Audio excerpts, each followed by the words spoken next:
Good afternoon friends. Shrirang Chavan या YouTube चॅनलवर सर्व विद्यार्थ्यांचे आणि पालकांचे मनापासून स्वागत करतो. आपण आपल्या मराठी मायबोलीतून इंग्रजी शिकण्याचा प्रयत्न करत आहोत. आज पुन्हा इंग्लिश व्होकॅब्युलरी संदर्भात 27व्या क्रमांकाचा व्हिडिओ मी बनवत आहे. त्या 27व्या क्रमांकाचे व्हिडिओचे शीर्षक आहे बर्ड्स म्हणजे पक्षी, अवयव आवाज म्हणजे पक्ष्यांचे अवयव आणि आवाज. या सर्वांशी संबंधित इंग्रजीमध्ये कोणकोणते शब्द आहेत ते आपण बघण्याचा, समजून घेण्याचा प्रयत्न करणार आहोत.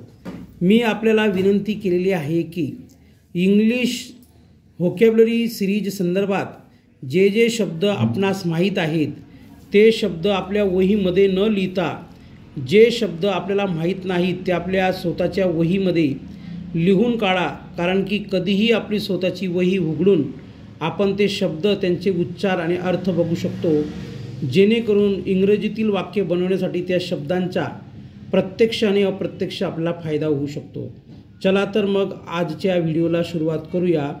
व्हिडिओचे शीर्षक आहे, पुन्हा एकदा सांगतो, बर्ड्स पक्षी, अवयव आवाज.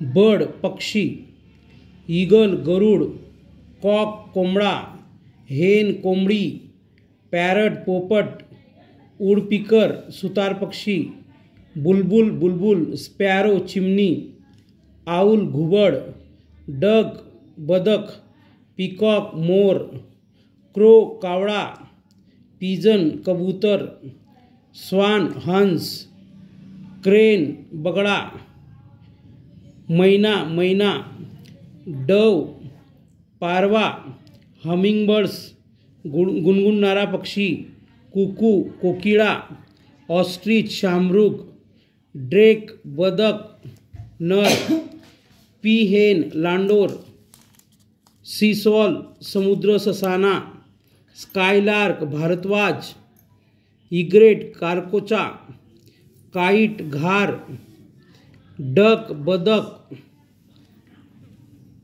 कॉकरूट काकाकुआ, स्टॉर्क बाळडोक,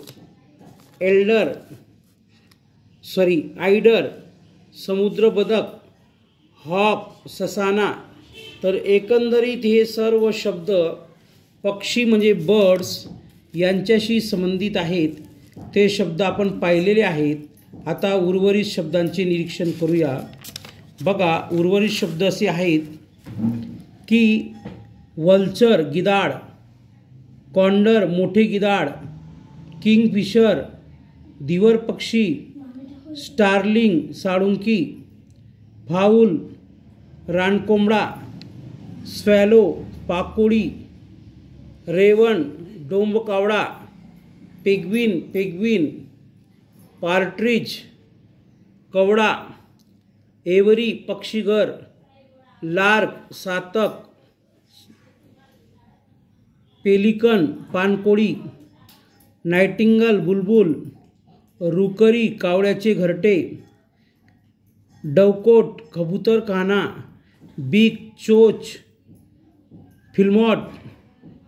फिलॉमल बुलबुल, जे मैना, रॉबिन तितर पक्षी, रॉबिन पिविल टिटवी, एअरी गरुडाचे घरटे, विंग पंख, फिदर पिस, क्वेल लाव पक्षी, प्लुमिज पिसारा, टूफ्लेज पंख फुटणे, फ्लॉक थवा, नूज फास, प्लम तुरा, काव काकध्वनी, हुप घुबडध्वनी, ट्वीट चिवचिव, चर्प किलबिल, क्लॉ टॅलन नख्या पंजा, कॅकल हंसध्वनी, केज पिंजरा. तर एकंदरीत हे सर्व शब्द पक्षी, पक्ष्यांचे अवयव किंवा त्यांचे घरटे वगैरे यांच्याशी संबंधित होते. तर हा व्हिडिओ आपल्याला कसा वाटला, लाईक करा, शेअर करा, सबस्क्राईब करा आणि बेल आयकॉन या बटनावर क्लिक करा, जेणेकरून नवनवीन अपलोड होणाऱ्या व्हिडिओची नोटिफिकेशन सर्वात पहिले आपल्यापर्यंत पोहोचेल हीच एक अपेक्षा. धन्यवाद. थँक्यू.